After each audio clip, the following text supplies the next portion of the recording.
ฝ่าฟาดลงกลางดวงใจแม่โลกของพวงชาวไทยสู่สวรรค์ข้าลายคนไทยแสนเศร้าสิ้นลมโผใหญ่ป้องกันภัยเคยหายลงเงาบัดนี้สิ้นแล้วพวกเราขาดร่มเงาแม่หลวงของไทยเป็นการสุขสิ้นของชาวประชาวันที่24 ตุลา21 นาฬิกาคนไทยรู้ข่าวเป็นการสุดที่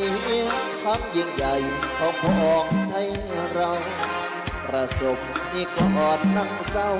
แม่หลวงของเราสู่สวรรค์อะไรราสถินดวงใจคนไทยทั่วหน้าโดยพระมหากรุณาที่คุณมากมายท่านทรงเปรียบโน้นให้ด้วยในนามพระไทยเสด็จสู่สวรรค์ข้าไล่ข้าพวกชาวไทยน้อมส่งแม่หลวงขอทรงเสด็จสู่สวงสวรรค์พระองค์ทรงเป็นนิรันดร์สู่สวรรค์เมืองฟ้ามนพวกข้าพระบาทขอทานถวายวิงวอนขอทรงเป็นนิรันดรเมืองฟ้ามน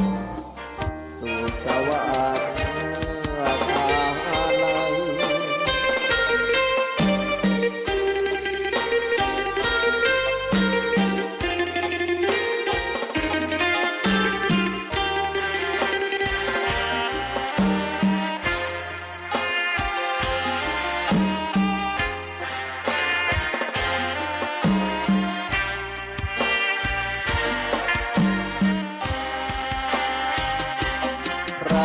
สัตยินดวงใจคนไทยทั่วหน้าโดยพระมหากรุณาธิคุณมากมายท่านทรงเปรียบโน้น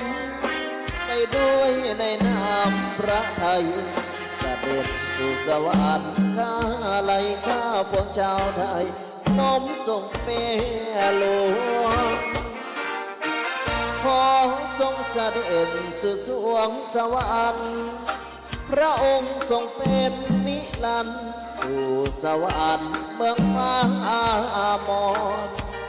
พวกข้า